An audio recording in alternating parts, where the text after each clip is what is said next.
I worked this land for 40 years. My hands built everything you see. Then my own son, the one I raised, fed, educated, stood in court and took it all from me. Welcome, this is Voice of Deborah. If you've ever trusted the wrong person, please like this video and subscribe to this channel. My name is Daniel. I'm 62 years old now. The land wasn't much when I got it. 12 acres of red soil and rock, halfway up a hillside where nobody else wanted to farm. My father left it to me when I was 22, fresh out of school with nothing but a hoe and a dream that felt too big for my hands. I married Grace that same year. She was 19. Quiet girl. Strong back. We didn't have a wedding reception, just signed papers at the district office and walked home together in the rain. She moved into the two-room house I'd built from mud bricks and iron sheets, and we started. Those first 10 years, we had nothing. I planted maize, beans, sweet potatoes. Grace sold vegetables at the market every Saturday. We saved every coin. By the time I was 30, I'd bought 3 more acres. By 35, I had a tractor, second-hand, but it ran. By 40, I'd built a 6-room house with a concrete foundation and glass windows. Grace gave me 3 children. 2 daughters first, Mary and Ruth.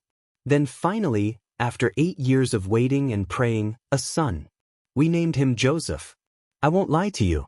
When Joseph was born, something shifted in me. I loved my daughters. I still do.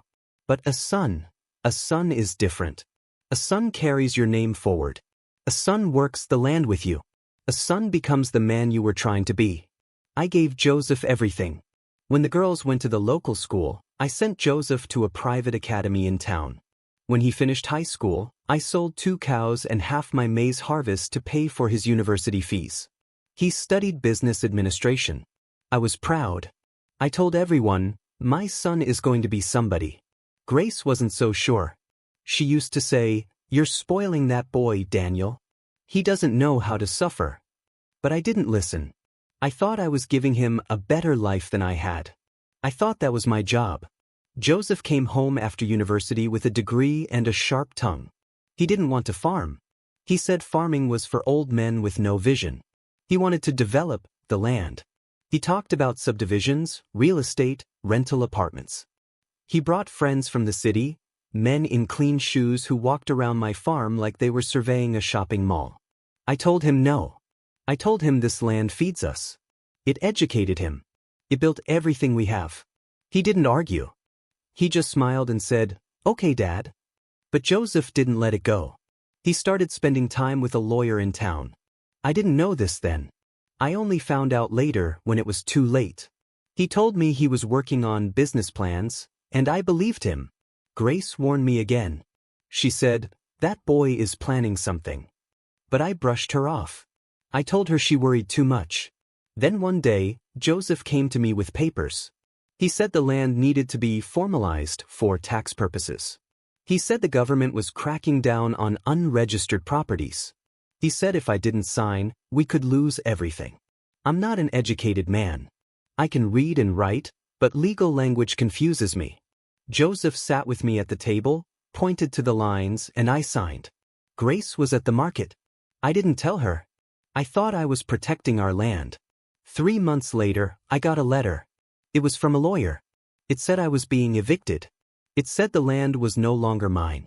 It said Joseph had transferred ownership to himself, and I was now trespassing on his property. I didn't believe it. I thought it was a mistake. I went to Joseph's house in town, a house I'd helped him rent, and I knocked on his door. He opened it, looked at me, and said, "I'm sorry, Dad, but this is business." I asked him what he meant. He said the land was wasted on me. He said I was too old to manage it properly. He said he had investors ready to develop it into rental units, and he'd already signed contracts. He said I could stay in the old 2-room house if I wanted, but the rest was his now. I stood there on his doorstep, and I couldn't speak. My own son. The boy I carried on my back when he was sick. The boy I paid for through university. The boy I gave everything to. I went to court. I hired a lawyer with money I didn't have. Grace sold her jewelry. My daughters sent what they could. But the papers I'd signed were legal. Joseph's lawyer argued that I had willingly transferred the land. My lawyer argued that I'd been deceived, but there was no proof. The judge looked at me with pity and ruled in Joseph's favor. I lost the land. 40 years of work. Gone. Joseph started construction 2 months later. He bulldozed the maize fields. He tore down the old storage shed I'd built with my father's tools. He put up apartment blocks, 10 units, all of them rented out within 6 months. He drives a new car now. He has a wife, a child, a house with a swimming pool. He hasn't spoken to me in 3 years. Grace and I live in a rental now, on the edge of town. It's a single room with a shared bathroom. I do odd jobs, carpentry, farm labor, whatever I can find. Grace sells second-hand clothes at the market. We get by. My daughters help when they can, but they have their own families. People ask me if I hate him, if I curse him, if I wish him harm. I don't. I won't lie and say it doesn't hurt. It does. Every single day. I see his billboards around town, JM Properties, building your future. I see his face smiling from advertisements. I see him at weddings and funerals, shaking hands with important people, and I feel something twist inside my chest. But I don't hate him. I raised him. I taught him to stand. I taught him to work. And somewhere along the way, I taught him that success matters more than family. That money matters more than honor. That a man's word is only as strong as the contract he signs. I taught him that by example. By working so hard I forgot to teach him to care. By giving him everything so he never learned to value anything. Grace was right. I spoiled him. And now we're both paying for it. I think about my father sometimes. He was a hard man. He didn't give me much, just that rocky piece of land and a handshake. But he taught me something Joseph never learned. He taught me that a man's worth isn't in what he owns. It's in what he builds with his own hands. It's in what he leaves behind that can't be taken away. Joseph took my land. He took my labor. He took 40 years of my life. But he didn't take my dignity.